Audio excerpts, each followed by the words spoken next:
Yes, indeed. It's that time again, Retroscope Podcast. I'm BG the 27 Kid. And I'm Simone, the Shy Peacock. It is Monday, January 18th. MLK, Martin Luther King holiday. We got a little time off, but more importantly, we celebrating the contributions and the birthday of Dr. King.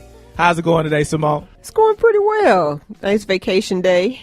Yeah, we're recording later than normal, so this qualifies like a special edition, I guess. We had to have those in there from time to time. Man, I just got off the plane. It was a long weekend, so the struggle is real over here, but I'm still committed to the cause. I'm a prisoner of my mission, so we still gonna get it in today.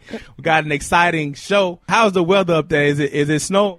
It snowed yesterday. But it wasn't heavy. It was more like rain, a little dusty. Yeah.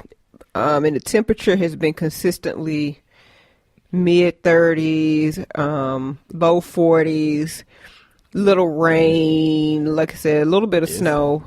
But it's nothing that's shutting anything down. But we are coming in the house. It's coming. Yeah. Can an Alabama girl hold up to them kind of winters? I need to. It's the third year, fourth year, so...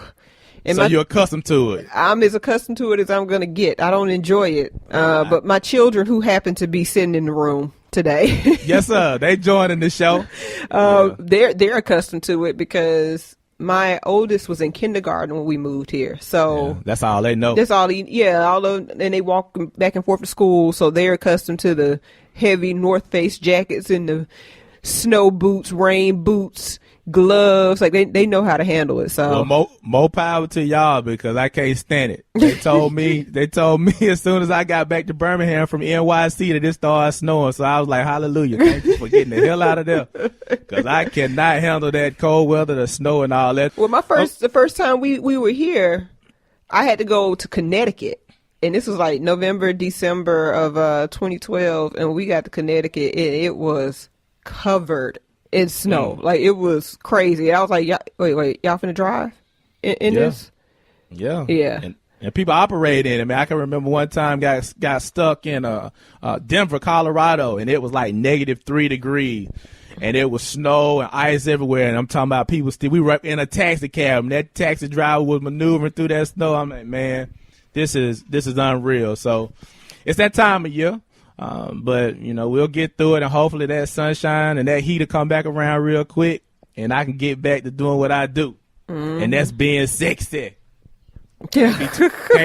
Can't be too sexy in the wintertime. You got to wrap it up. Man, whatever. That's how I get the sexy popping. Layers. Oh, layers. Layers and a nice hat. I did, and them boots, I get it. Them boots and all that stuff come out too. So maybe you're right. Mm-hmm. Been another exciting. Well, I guess it's been another interesting week full of excitement. It's been some disappointments. We had a lot of news, of course, people doing their same outrageous stuff, and we'll get to that. But we first want to acknowledge the loss and the passing away of some of our more influential people that have graced us with their talents. One being David Bowie. We lost David Bowie last week, and by the response that you see on social media, he had his first album to go like #1 or something like that posthumously. It really showed how much David Bowie meant to a lot of people. What you say? The thing about that album coming out was I listened to it like the day he died. I listened to the album. There was a couple of videos attached to it, and one of the videos is called the song called Lazarus, and it was a little eerie, and by all accounts he knew he was about to pass. He knew he knew it was coming, and so the album reflects that. It reflected that he knew, and the video reflected that he was playing sick in the video, which apparently no one knew he was sick, for real. But yeah, I mean it was one of those pretty emotional situation. Like, he released the album I think on January 8th, which was his birthday, and then he died like on January 10th or 11th. It was something like that. So his illness was a surprise? Like, there was something that they really hadn't disclosed? Mm-hmm. People didn't know he was sick, and it was like he had liver cancer for like 18 months, so he'd been sick for like a year and a half. Wow. And he still was putting in work trying to lead the people with something. Yeah, and the sound to that album is, here two interesting things about it. The first thing is that his producer or something said that he was heavily influenced by To Pimp a Butterfly and Kendrick Lamar. So there's that. And then you hear the album. The album's called Black Star. And we all know one of the greatest hip hop groups ever. Black Star. Black Star.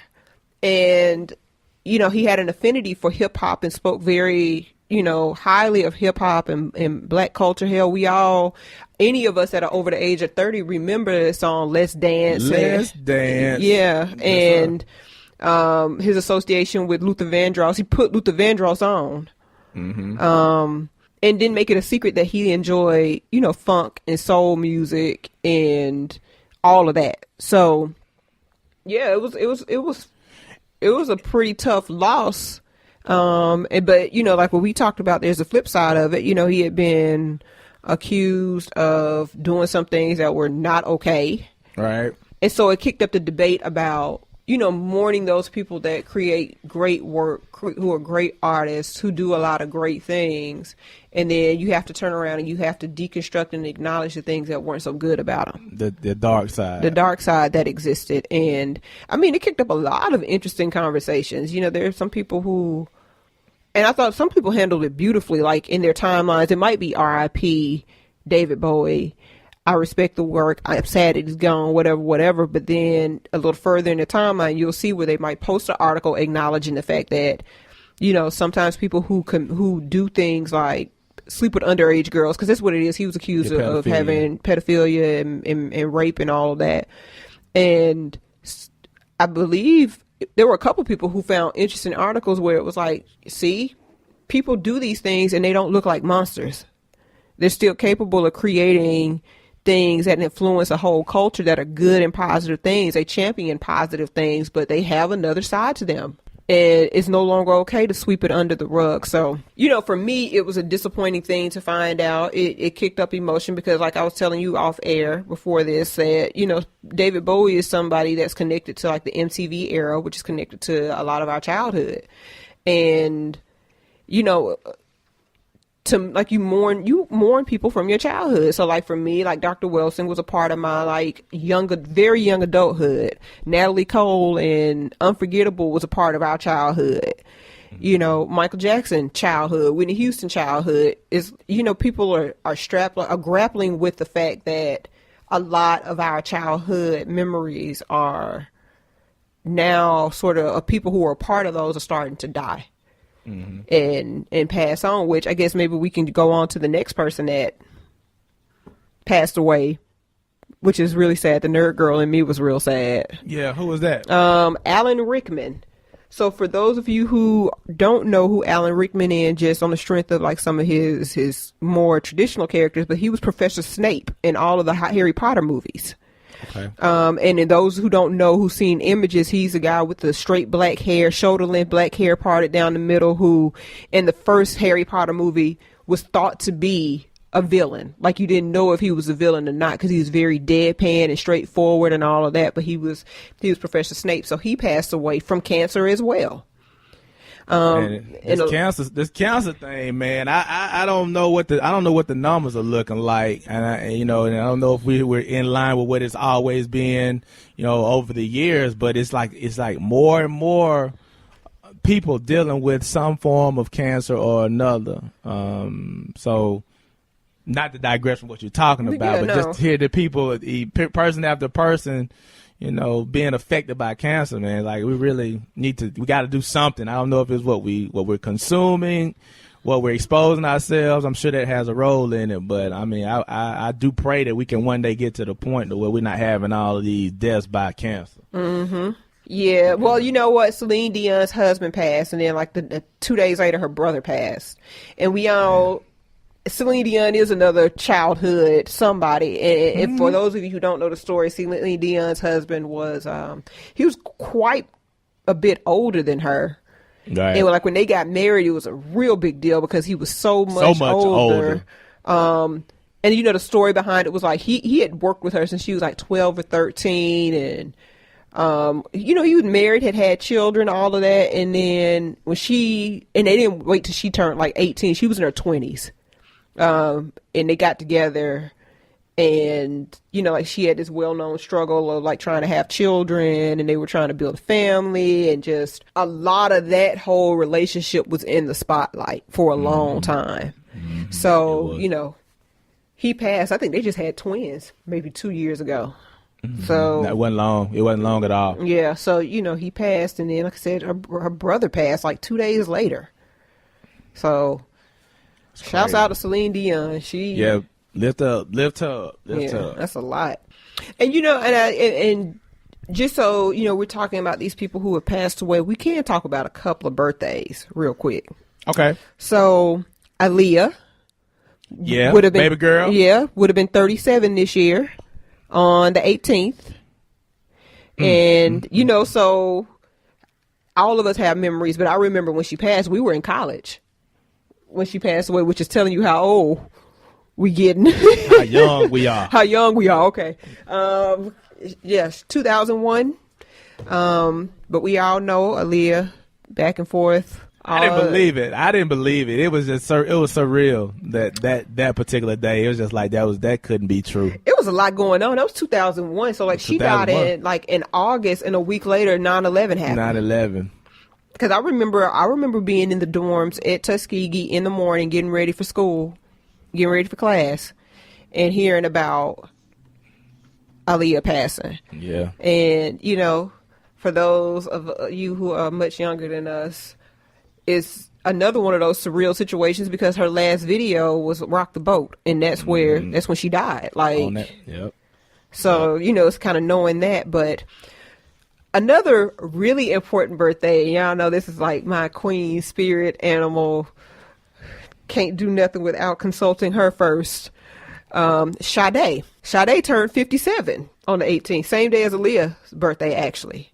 And we all know Sade is a sorceress. And she's still her pictures are still making brothers nervous to this day. Boy, you talking about falling out like at a Michael Jackson concert? Boy, that be me. Don't look her in the eyes. Do not look her in the eyes. The presence will take you over. That's somebody I would love to see. Hopefully at some point soon she will perform, have a concert or something. I do want to see her live. I think that this time, because everybody knows she wait 10 years at a time. Yeah, she's a little bit different than Frankie Beverly and Mays, but she don't even have to put out work to get people to come out. Yeah, it's like she got it. Like to me, she's a quintessential. Like she knows what she's working with, and maybe even does not know what she's working with. You know what I mean? So it's kind of it's something with her, but it's like that's saying something that she'll wait 10 years, but it's like she'll live her life for 10 years. And then it's like, all right, let's make some music. Let's do our thing. Because was it 2010? That was 2010 when Soldier of Love and all that came out, and she toured it. And people are still listening to that and watching that video, the video of the concert. And like she'll do the big tour, like the concert videos, all this stuff, and then she's done. And then chill. She stopped. But I saw something somewhere that she's supposed to be working on music again, or like it's supposed to be something. It's about 6 years. It's a little earlier than normal, but I was telling my good friend, and we gonna say this on the show. Okay. This time when she's out, y'all, this might be the last time. Because she's getting closer and closer to 60. So, so she might, she don't look 60, but, it might be, this might be it. So. Well, she get close enough now. She gonna be over there across that water. I might not get a chance. I might have to peep it out on Tidal or something like that. But if she get close over here, I'm going. Oh, yeah. It's real for me. I feel like there's no excuse because I'm so close to so many major cities. I'm going. Yeah. So I might catch me on the screen passing out. They're like, that go BG. I might be passing out with you, though. All right. Any more birthdays? Yeah, I know you had Sade. Anything else? I feel like there were other ones, but I can't think of any other birthdays. Well, shout out to all the Capricorn. It's still Capricorn season, even though we're getting kind of close to, I think Aquarius is next. Oh, but, I do have a birthday. Who that? My home girl. Who that? Kennedy Noel Taylor. That's my niece. Hey, Kennedy. Kennedy turned 1 on January 14th. Yes, sir. And for those of you who don't know, I have only sons. Only boys. Only boys. Kennedy is like my niece, but she's my daughter. She's the one. Your baby girl. Baby girl's my baby sister's daughter. She turned 1. That's my homie. Happy birthday, Kennedy. And many more. Yeah. Shout out to the Capricorn. He officially turned this into a radio show. So, with that said, if you got any birthdays or anniversaries you want us to announce on the RETROSCOPE podcast, hit us up at RETROSCOPE podcast. Let us know. We'll get you on the airway. Yeah, if you want if you want the BG flavor on it or the Simone flavor, let us know which one you prefer. We'll get you right. Mine is sprinkled with a little bit more profanity. Well, Simone definitely is. She got the potty mouth of the collective. All right, so let's kind of breeze through headlines. Of course, we got to do that. Touch on some of the news that came out on last week. And we'll start with the Oscars. The Oscars made a lot of noise for the second year in a row. We had a whiteout with the Academy. The nominations were made, and of the 20 slots for lead and supporting actors, none of them were of color. All white, once again. This is something that the Academy has made known that they're going to be putting forth efforts to diversify their nominations. And that statement was made loudly last year when we saw this similar occurrence, but I guess they're still working on it because it didn't happen this year. And that's in the face of having a president that's an African-American female, Cheryl Boone Isaacs. The actual co-producer of this show will be a black man, Reggie Hudlin. And, of course, the show will be hosted by Chris Rock. So you got all that at the front end, but when it comes down to the nominations, we ain't there. Hashtag whiteout. The show will air on February 28th. It'll be on ABC. Will you be watching? This will be the 88th annual Oscars. Will you be watching? No. Me neither. No, like I never do. Yeah. Of the 88, I've seen probably 0. We all watched the one when Jamie Foxx won, when Halle Berry won, when Monique won, and who's to say anybody watched the whole broadcast? Yeah, well, I don't even know if I saw that. I think I might have saw that on replay, but I definitely didn't watch the whole broadcast. But needless to say, we've got to let you know of the potential African-American actors that probably should have been nominated. So you're looking at people that got snubbed. Idris Elba. Beast of No Nation, which he was excellent in. Samuel Jackson actually had a workout this year. The Hateful Eight. So he didn't get any recognition. Benicio del Toro, Sicario, Jason Mitchell from Straight Outta Compton. Straight Outta Compton did numbers. And it was a dope movie. We went and saw that. Movie. He didn't get any did not get a nomination. Michael B. Jordan. Go ahead. You gonna say something about Jason Mitchell? He's the one that portrayed Eazy-E, right? Eazy-E, correct. Okay. Eazy did an exceptional job in playing Eazy-E. So none for him. Michael B. Jordan for Creed. Creed got in there in time to be a potential 2016 nomination. Michael B. Jordan didn't get anything for his role as Apollo Creed's son. But guess who did from that movie? Sylvester Stallone. And note nomination people, for supporting Ryan actor. Coogler is the brother who directed Creed. He also directed Fruitvale Station. Excellent work. And he got a lot of other stuff coming, but he didn't get anything. Nothing there. And then last but not least, Will Smith for his role in Concussion. Yeah. No mention. So that's kind of firepower that was left out of the nominations. So what does this mean? Does it mean that we're being neglected or not paid attention to? Does it mean that we're being devalued? Or is it more so a thing about us even putting any type of significance on what the Academy really is and what these Oscars mean? Is the question that we've got to answer. Now, on one hand, we just kind of said it. Does the Oscars respond like this because they know that we're, as just the common everyday people from this community, are not even connected to what it is that they're putting out? So they feel like, okay, they're not watching, so we can just give it to whoever we want to. I mean, it brings up the whole question, like you said, of what value does the Oscars truly hold? And why do we hold on so tightly to the idea of winning an Academy Award or whatever a top award is in a particular field? So like music is a Grammy, the theater might be the Tony, TV might be the Emmy. It's like, why do we hold on to that when we have Image Awards? You know what I mean? And we have Soul Train awards and Lady of Soul awards, and you know what I mean. There are things that recognize artists predominantly in the Black community, because the truth is, it's not even, you know, like the Image Awards. It's people of color, period. Yeah. Which and then like Alma for Latino people, was it the Alma Awards? They actually have like the Latin Grammys, and then like they have like the country music Grammys or something like that. But I'm so exhausted, BG, about getting upset about things like not being this. let in. Yeah, because it's like they keep telling you, and they is not necessarily one group, you know what I mean? But they keep telling you, we aren't gonna let you in, no matter what you do. You can be twice as good, 10 times as good. If we don't want you in, the system can be rigged and set up to where you don't get in.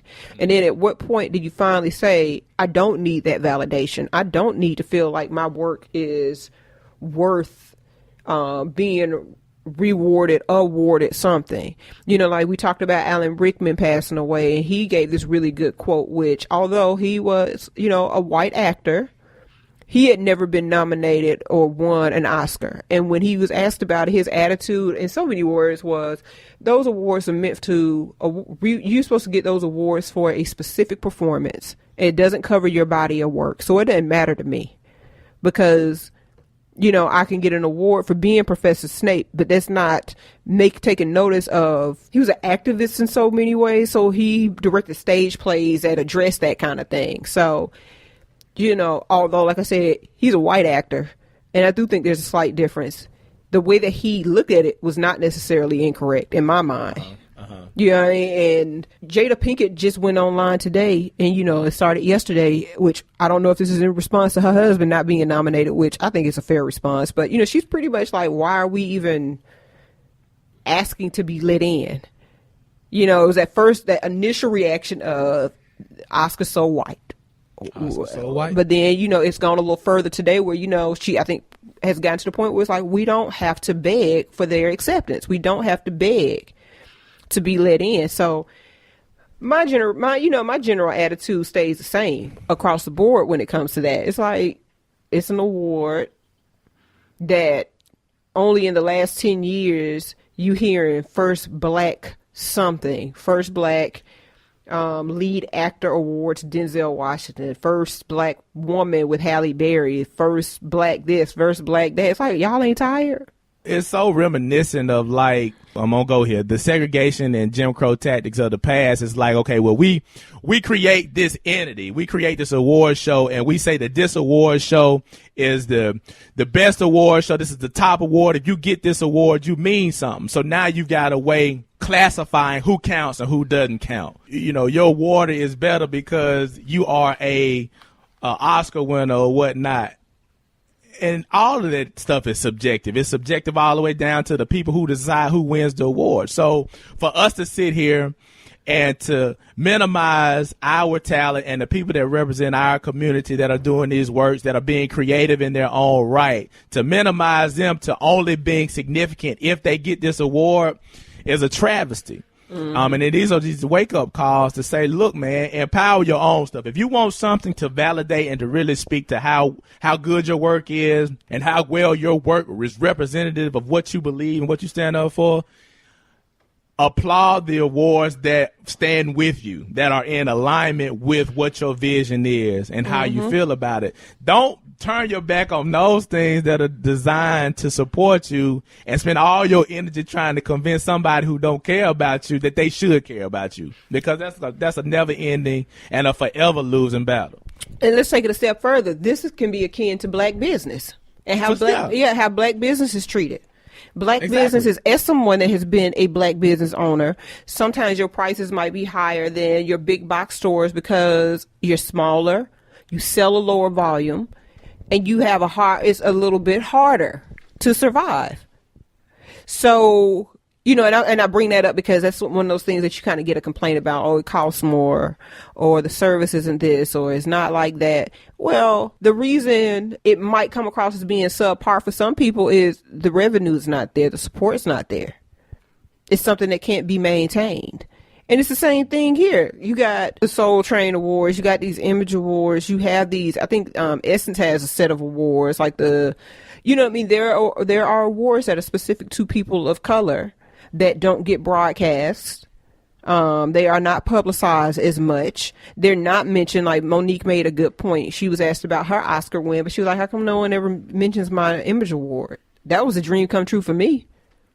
NAACP Image Award. And I think we all are conditioned to dismiss it when people, when they, someone's resume or award roster is announced. We are real quick to dismiss the Image Award. It's almost like, oh, anybody can get that. Right. And that's no, anybody can't get that. Everyone, there are plenty of us who will walk through life and not get an award from the community or be recognized. So, like I said, I take that all the way to like how black business and businesses of color are treated too in general. So it's all interrelated, and then it comes to the people and how the people value their own stuff, how the community values those entities and those organizations and those stores and those businesses that are designed to cater to the needs of the people. Because if you turn your back on that, if you can't appreciate the stuff that comes from you, you ain't going to be able to get no type of respect or no type of acknowledgement from no outsider. You can forget about that. So WhiteOut 2016, continuation of WhiteOut 2015. We'll see what 2017 has in store. Simone, you are our resident movie and music expert. You'll be keeping an eye on this. You can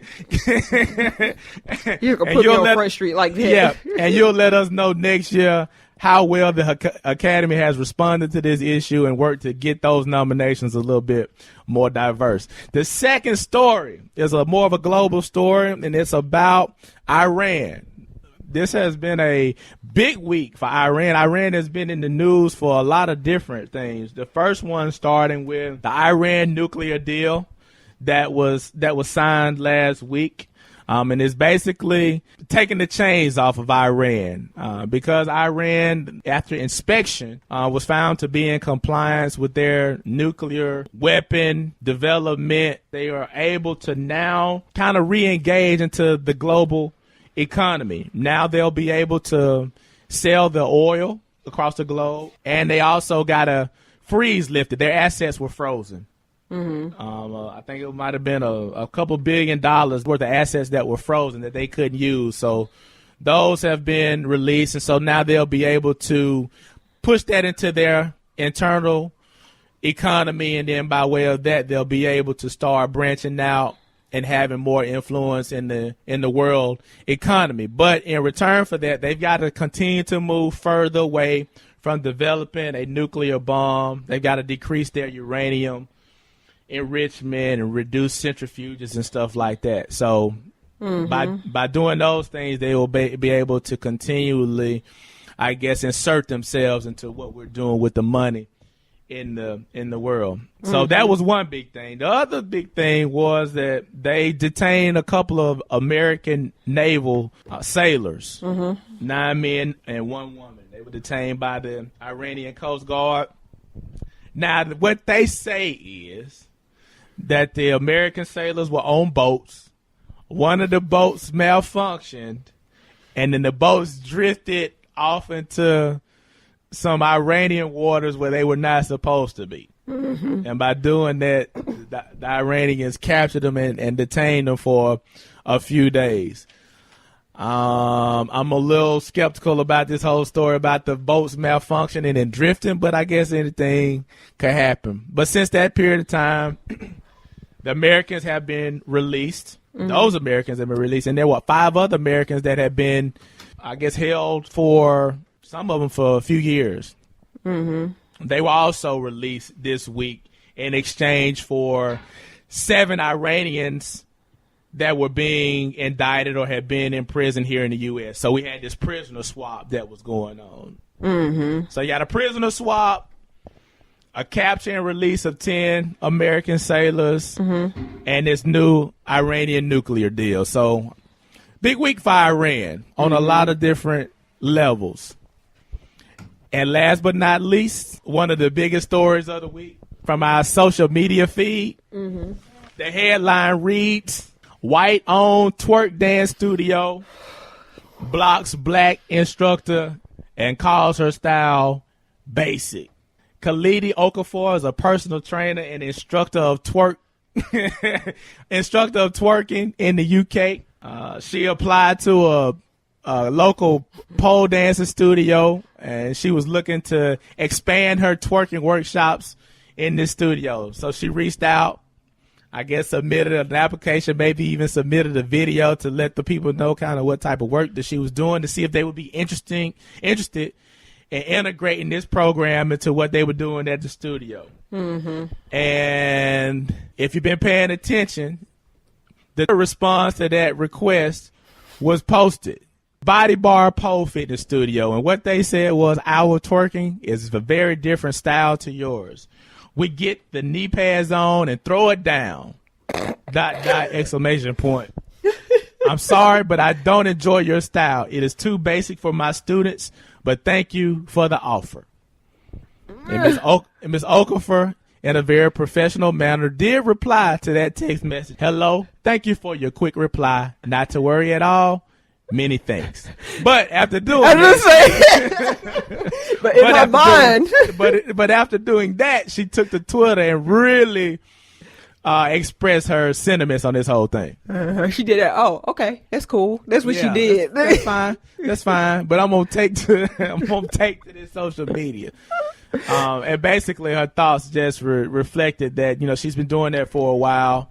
Twerking is a movement or a dance, if you want to call it that has elements that come from the original peoples, West Indies, Africa. So her thing is that she will not allow the art form to be whitewashed. And here we go with that word again. And we see this cultural appropriation or whatnot. We call it culture vulturing. It's theft. Columbusing is another term that you use a lot with these particular cases, to where there's something that originates with the culture. It gets so big, so popular, that other communities come in, swoop down, and then they start dictating how it's supposed to go. Or they think that they can. For sure. I know you got a lot on this. We see this too often.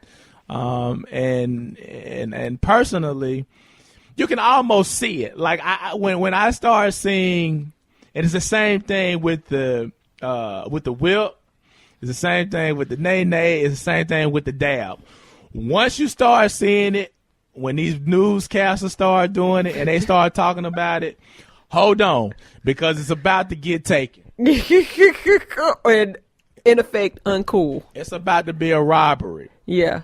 It's unfortunate because it is the perfect example of what happens with people of color and creativity. And unfortunately, I think black people have become so accustomed to creating, innovating, and then accepting the theft and then moving on to the next thing. Because I think it's so easy for us to create things that I think that is indicative, but I think it's indicative of like when we talk about being creative people, just creativity.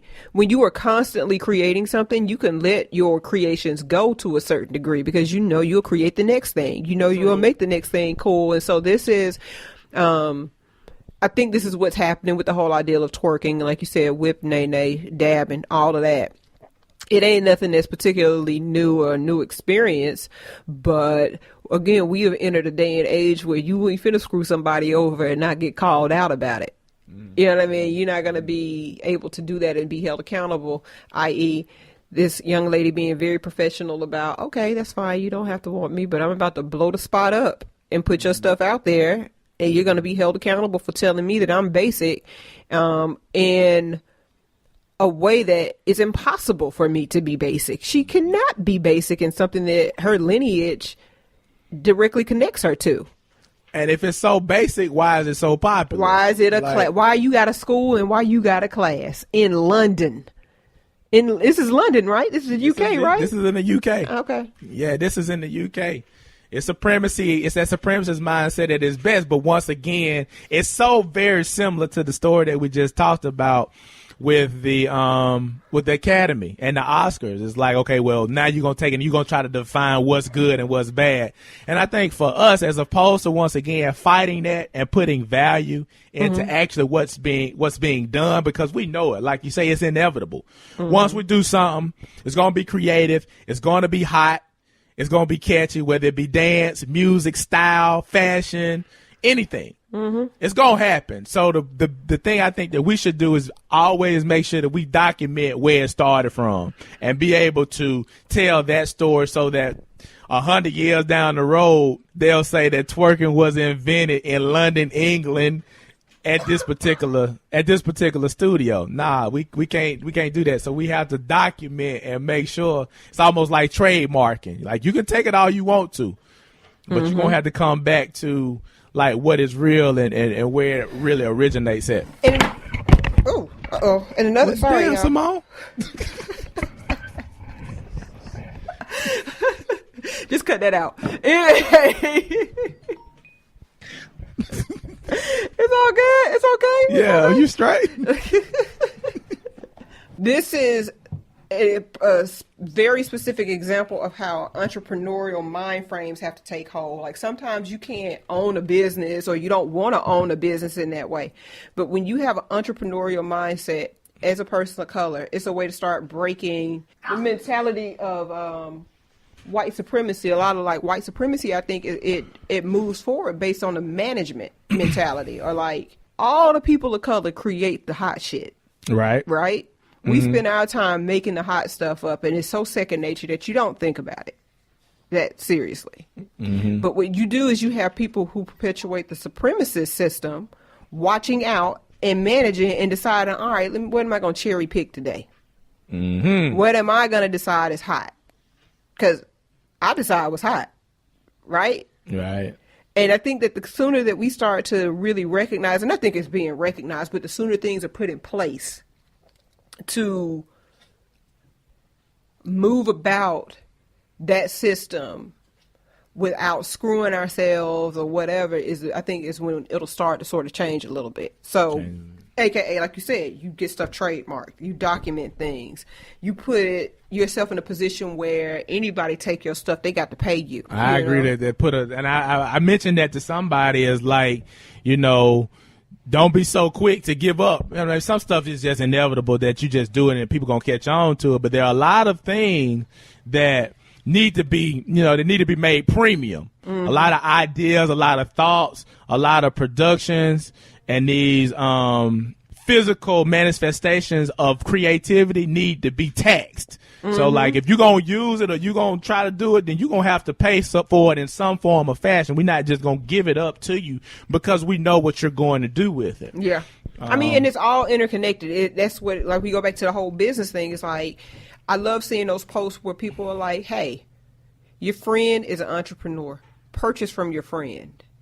Don't ask for anything free. If you're going to ask somebody for something for free, go to one of these big box places and argue them down and haggle with them, because they still do it. But when it's your friend trying to make it, support. Don't try to get a discount. Don't try to get around it. Acknowledge the fact that whatever it is they have is their creation, and it's what it is that they're making a living from, or, they're giving back into the world and the community through that. And so it's the same thing. Like, when someone is creating something, don't steal it. You know what I mean? Like, don't take it and think it's not that serious, because as a culture, we're being pillaged and raped, because that's what it is. It is. Any and everything. So it's like, protect yourself. At all times. Yeah. Protect yourself at all times. All right. Well, that's been the news for the week. Some of the headlines. Of course, we're always open. So if it's something that you see, something that comes across on your timeline that you feel like we need to discuss, you want to hear us on this podcast talk about it, let us know. Drop us a line, and we'll be sure to get it on and voice our opinions on it. We got a pretty interesting topic that we're going to make our main topic today is Black Girl Magic. A lot of women out here doing a lot of big things and talking about creation. A new hashtag has been showing up all over the place, linking to some of the achievements and some of these moves that Black women and women of color are making. But we want to talk about it because everybody's not in agreement with it. Some people have some different feelings about what it means and what it says to the community. But before we get to that, of course, you know we got to have our master mix by DJ, the Shy Peacock. What you got for us today? No pressure, right? A lot of pressure, but you know how to perform under pressure. All right, you're our music expert. Okay. Even less pressure. Call me the music expert. But anyway, yes, indeed. The songs for this week, the first one is Wonder Woman by Lion Babe. The second one is going to be Open Up the Door by Bilal. And the last is Unstoppable by Leanne LaHavis. So this should be a pretty good selection, but especially that first song, that Wonder Woman is fitting into this whole black girl magic thing we got going on. Why are you shaking your head, BG? Because I don't know how you find and come up with these songs. I don't know who these people are, but you ain't let me down yet. You come up with jams, so it's a high likelihood that these will become a part of my own personal playlist. So I'm rocking with you. But anyway, y'all tune in, check these songs out, and we'll be right back with some black girl magic.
And we are back. It's the RETROSCOPE podcast, doing what we do each and every Monday. iTunes and SoundCloud. Be sure to tell a friend. It goes down on the podcast, the RETROSCOPE podcast. How you like that, Simone? That's pretty nice, right? That's pretty good, right? I'm trying to set this thing up a little bit. But let's get right. You did it from your gut. That came from the inside on that one. Yes, sir. So let's get to it, though. We're going to talk about a little something that I've been noticing on my Instagram and on my Facebook with a lot of posts. And seeing this popular hashtag that's been associated with a lot of influential sisters out there. Michelle Obama, Gabrielle Union, Dr. Hadid that we talked about, who just got that $1 million or so grant for cancer research. And his hashtag is Black Girl Magic. So, just me, I think I kind of know what it means. But in going further and looking at some of the dialogue, of course, that comes across on Facebook and stuff like that, it seems to be a little bit different for different people. For me, when I see this Black Girl Magic, it's just that it's black girls, black women doing things, making stuff happen, whether it be professionally, whether it be creatively, whether it be socially or familially. These are women that are raising that bar and showing other black women that it's okay to be courageous. It's okay to be confident.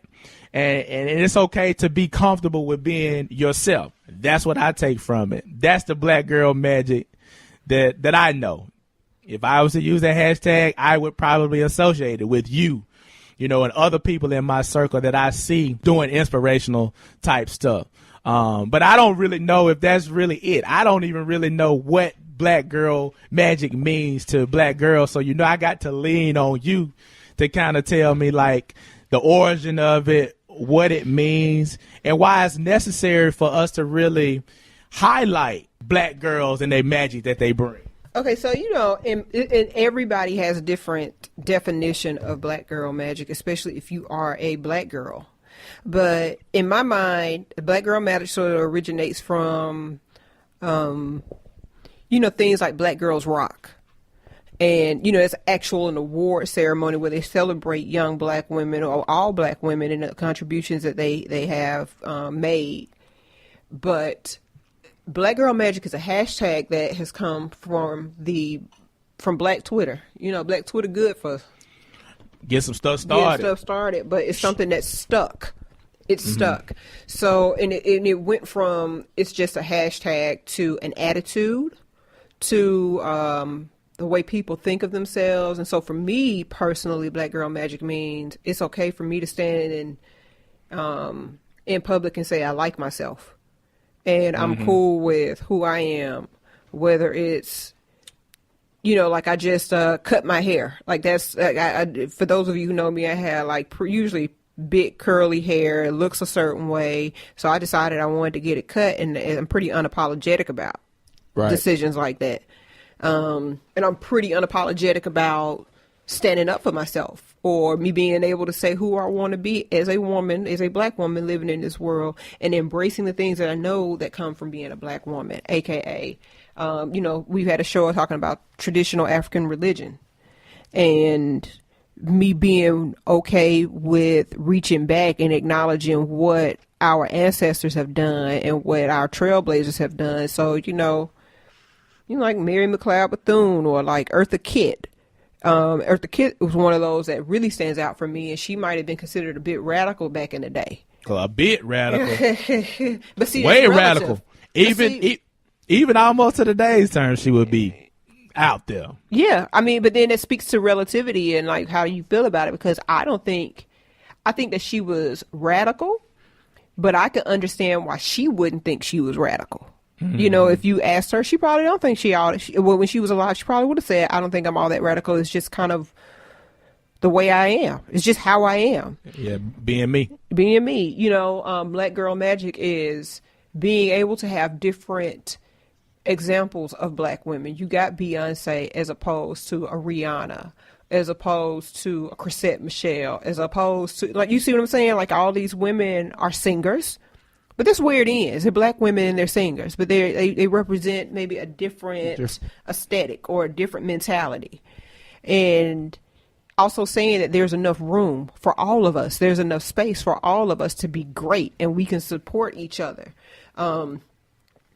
Essence, I think, has taken this thing to another level. Like, the Black Girl Magic hashtag it's been around for a while now, but Essence took it to another level.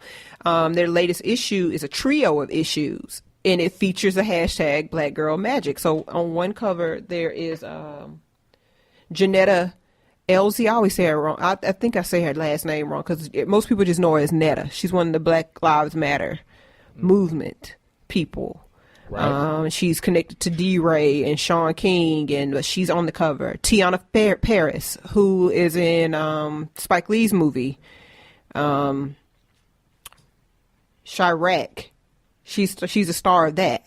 I don't know who the third one is. I'm ashamed to say that because I had it in my mind, but there's a third cover, but they all feature Black Girl Magic. It's for those of you who know, they did a trio of covers like this, and it wasn't Black Girl Magic, but last year where it was like Erykah Badu, maybe Tracy Ellis Ross, and then Solange. I think that one was more for natural girls, natural hair. But yeah, for me personally, Black Girl Magic is me being comfortable standing in my truth and standing in who I am and embracing all the things that make me who I am. And and it tells the world it's okay. It's okay for Black women to like who they are. And approval is not needed. But there's that word again, that approval, that approval from these outside entities that don't really understand what it is. It's like this internal, I see it as an internal stand of solidarity, like that we should embrace this no matter, where you come from, your background, what you do, as long as you're embracing what it means to be a Black girl and I guess the quote unquote superpowers that Black women have. As long as you're embracing those things, you are possessing this Black Girl Magic. Yeah, and let me add this. The thing that I want to be real careful about is because Black Girl Magic is something that is on the forefront, and you do have like Michelle Obama attached to it and Beyonce attached to it, and it's these Essence covers. It's not to exclude anybody. Yeah. The thing about Black Girl Magic is like if you're a Black woman, you have it regardless. And it shows in different ways, but it's something that is inherent. If you are a woman of color, if you are a Black woman in particular, you got it. And like I said, it shows up in different ways. There was a bit of a debate on my, not even a real debate on my timeline. Well, it was people giving examples of how they witnessed Black Girl Magic. But, some people don't agree with Black Girl Magic. And the third person, I think the cover. So you got Tiana Paris, Chirac, Yara Shahidi, yep, from Blackish, and then Janetta Elsie. Those are the three covers. But yeah, so you say people are not agreeing with that. People don't feel the same way. They don't get that warm, tingly sensation of when they hear Black Girl Magic. Well, you know what? There are a few people who are like that, but I'm going to say this. I think that for the most part, people are down with the whole Black Girl Magic thing. Like the majority of people are like, I get it. I understand it. And it's not something to argue. But y'all, it's always that one person that's got to do a blog post or do a guest column or something, someone from the demographic to say, I don't agree with it. The demographic, you mean a Black woman? Black woman. Okay. Yeah. So on January 13th, Elle.com, I don't think it was in the magazine, but Elle.com published a piece by Dr. Linda Shavers. And the title of the piece is, Here's My Problem with Black Girl Magic. When I saw that, y'all, I'm just... How'd you feel? Real reaction. Give us a rundown. Give us a rundown of the feeling, the moment that you read Why I Have a Problem with Black Girl Magic. When I read that title, I had to take a deep breath. Okay. And then the next thought was, shut the hell up. That's my typical, like... In that order. In that order. And then the next thought was, you got to read it to see what she's talking about. Because it's easy to dismiss it. Especially when you don't agree with that from the beginning. So I read it, and Dr. Shavers who happens to be someone who is living with MS, decided to say a few things. I'm going to read an excerpt. The strong black woman archetype, which also includes a mourning black woman who suffers in silence, is the idea that we can survive it all, that we can withstand it, that we are, in fact, superhuman. Black girl magic sounds to me like just another way of saying the same thing, and it is smothering and stunting. It is above all constricting rather than freeing. And my response to that was, girl, sit your ass down and stop making this into something that is not. We have always talked about black women being forced into a corner a bit about you have to suffer in silence. You don't have to talk about what's hurting you. No. You're missing the point. The point of Black Girl Magic is saying we can survive anything, but we don't have to suffer in silence. We don't have to figure it out by ourselves. We are not on our own. There are a community of black women who have survived and who can guide you through whatever that thing is you need to survive. And in her article, she is basically asserting that it's just perpetuating the strong black woman who is not meant to ask for help. That's untrue. It's so untrue. So to me, Black Girl Magic does also recognize community. It acknowledges that. I can give you a good example. I had one really good friend who was going through something, and she said something along the lines, it's not to put her business out there, but she said something along the lines of, I wasn't superhuman today. I had to take my cape off. And my response to her was, no, my love, your cape is never gone.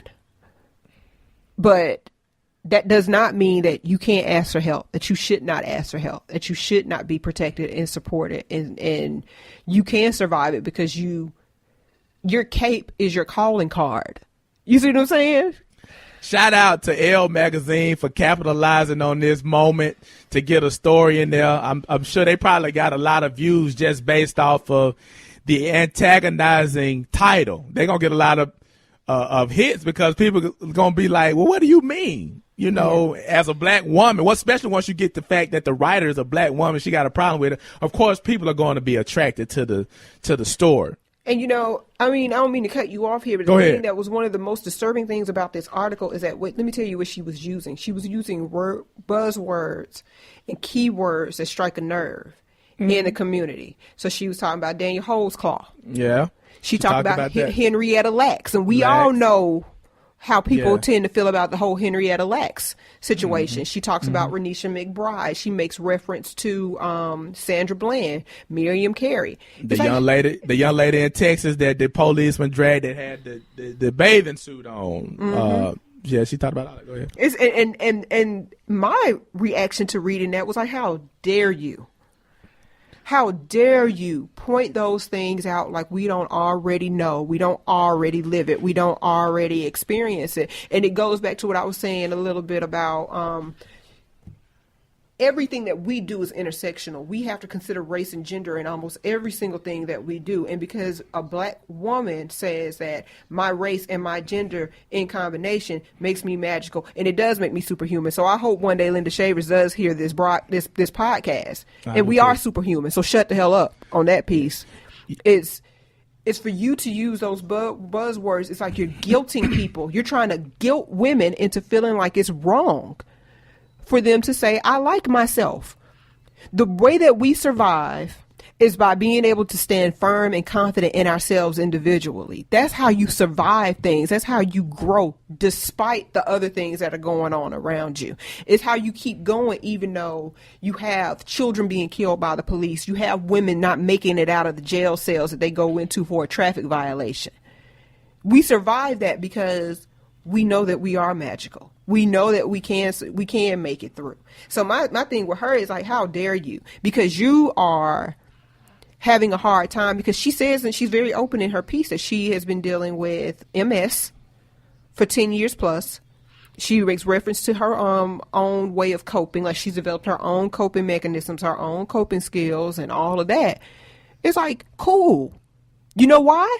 Say it with me, BG. Black girl magic. And black girl magic. It's superhuman to be able to do that. And that's the kind of the tricky part about this. And this is why I question that, because she does make the statement about saying that black women are superhuman is just as bad as saying we're animals, because it implies that we are organically different. So you're using two different ends of the spectrum and trying to formulate them to say the same thing, because you can't be superhuman and an animal at the same time. But man, and what else would you have us be if we have birthed the world, and we keep supporting and maintaining the world?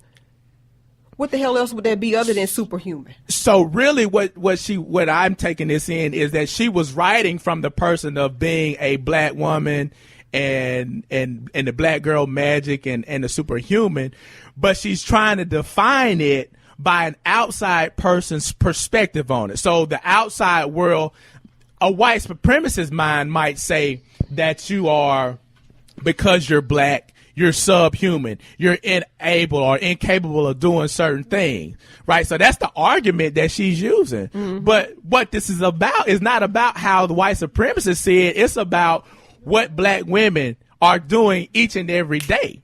So you can't use, I don't think it's fair to use that outside perspective to try to tear down an argument that's an internal support for the strength of black women. Like, you can't really do that. And I think this is a very confusing, and I think this narrative really, in a lot of ways, is an attack on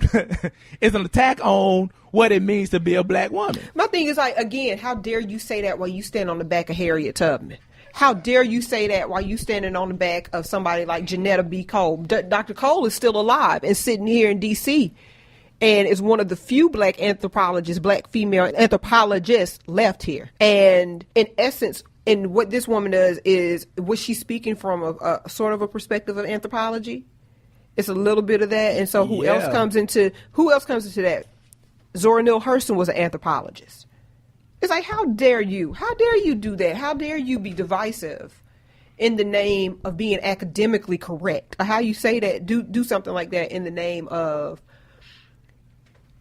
just being different for no real reason. And that's not to say that everybody has a right. You may not want to see black girl magic from the perspective of other people, because it can mean something different for each person. But my thing is to go to the trouble of discrediting something that so many little girls have latched on to. And then even in the piece, she acknowledges that, she started hearing it and she smiled and it made her happy to hear it, but eventually it got stale. It was like, oh, okay, you were faking the funk.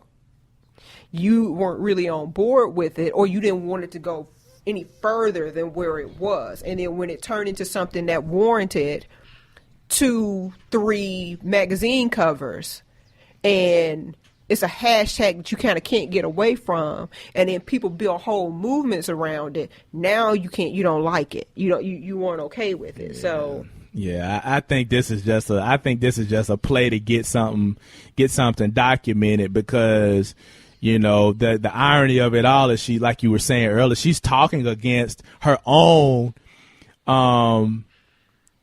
display of black girl magic. Like, she's benefiting from it. She's benefiting. Yeah, but then, like you say, she's displaying this, what we're talking about, black girl magic, each and every day, by overcoming an illness and still being able to perform and doing whatever that she does. That's black girl magic. So how can you write against something that you're actively putting on display? And then to incorporate a Daniel Holtzclaw into the story to show how his actions may some way be in accordance to this whole idea of black girl magic and being superhuman.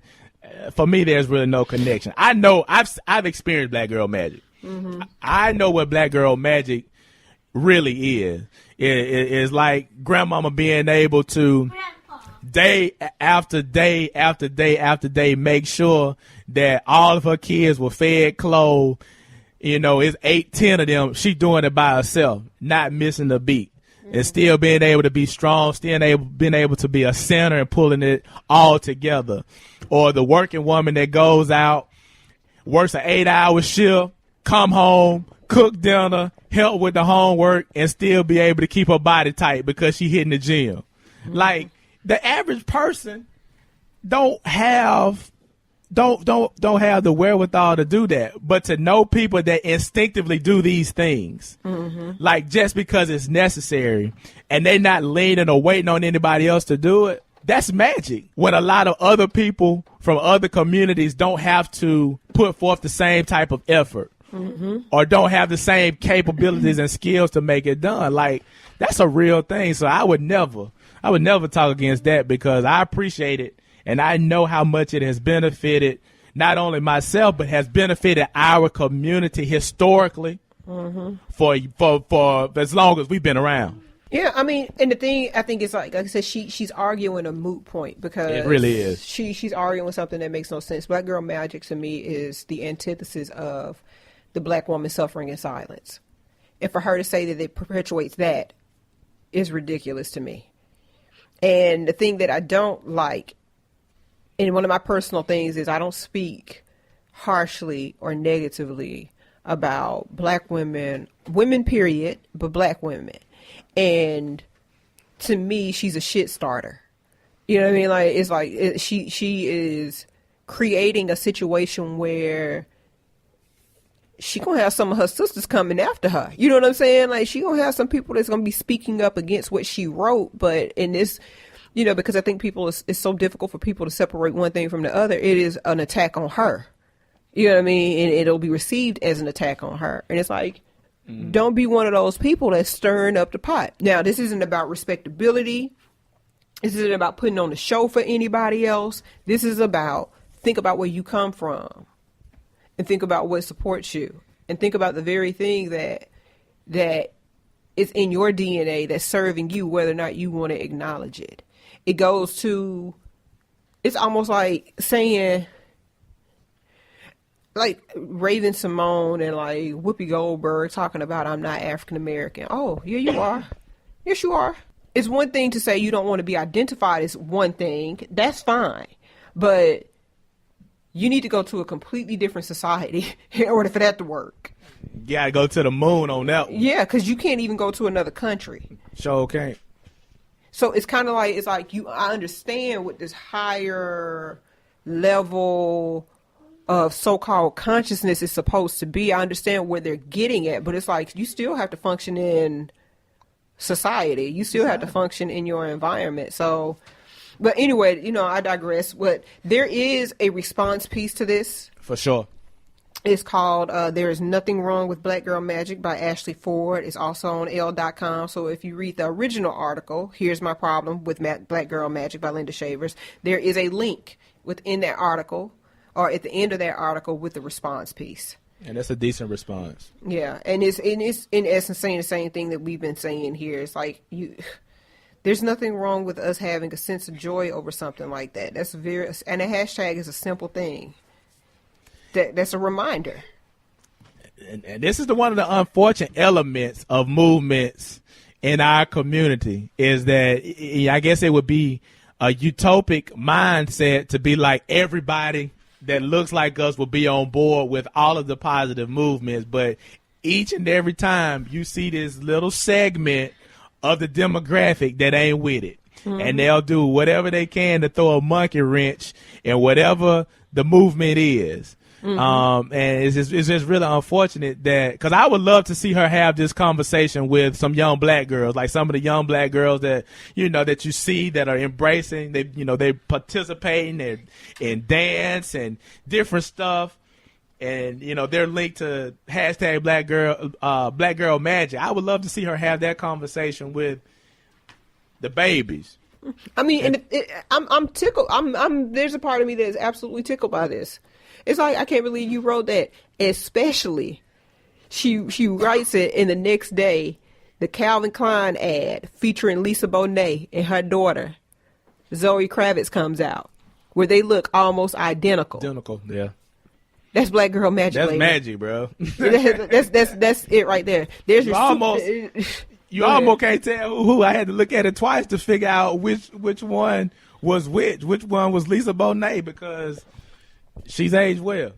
Yeah, and that's the thing. And it's not like one looks old for her age, and one looks young for her age. But it's like it's nothing wrong with either one of them, and it's like you can't tell them apart. It's like that's black girl magic. That's magic. So from one representative of the black male population, I will just say that we embrace black girl magic. Everything that it stands for, we love it when we see it in all of its different forms.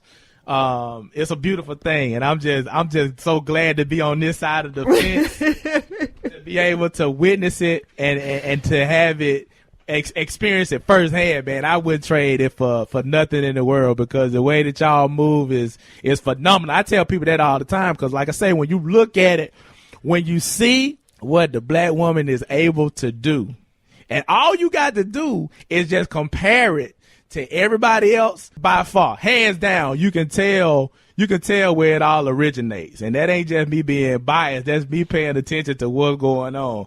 Black girl magic, you get 2 thumbs up from me.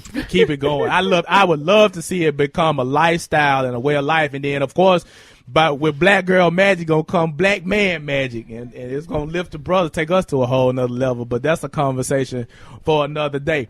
Anything else you want to add on this, Simone? For Dr. Linda Shavers? As far as I'm concerned, it's like I said, she is arguing a moot point. She's arguing something that doesn't need to be argued, because it just is. Yeah. No matter how many articles you write about it, no matter how many times you try to humiliate, and this isn't directed at her as far as trying to humiliate, but this is for the world. No matter how many times you try to humiliate the sisters, there's always going to be more that's ready to step in and help those sisters that might be falling off just for a second. Because black girl magic don't stop. Don't stop. It don't stop. I mean, because, like I said, she was making reference to what happened in Texas. Well, honey, black girl magic is what made that grandma step up and say, he messed with the wrong woman that night. Yeah. It's just like anything else. We pass it to each other. We ignite something in each other, and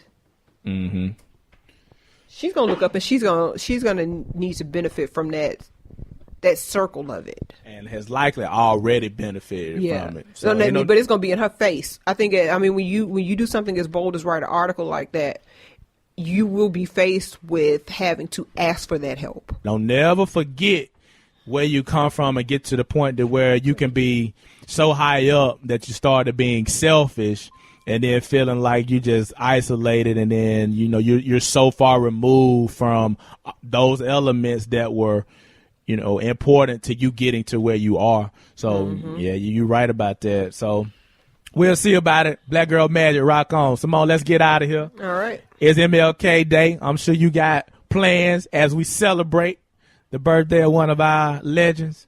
How can the people get in contact with you? You can hit me up on Instagram at The Shy Peacock, or on Facebook at The Shy Peacock, and you can also catch me at theshypeacock.com. I'm going to ask you a question. You got a feather drop? Put me on the spot. I know that answer. I always have a feather drop. Just keep being true to yourself. I mean, that's going to be the biggest thing. Every time, every week, if I don't have one prepared, that's what it comes down to. Y'all keep your eyes open, ears open, be ready. All day, every day. So this is the RETROSCOPE podcast. We are a member of the New South Movement Network, a network of podcasts created especially for you. We've got our podcast every Monday. You also got the D1 Sports Talk, where they talk college football every Tuesday. Free Lunch Podcast on Thursdays, and the Girl Talk Podcast on Fridays. I'm BG the 27 Kid. You can catch me on Instagram at BG_the 27 Kid. Holla at me. Like some of my photos. I like it when you do that. Hey, also, you can check for us. We're on iTunes and SoundCloud. Just check for the New South Movement, where you have a connection to all the podcasts. Until the next time, we are out of here. Be blessed. Power to the people. Peace.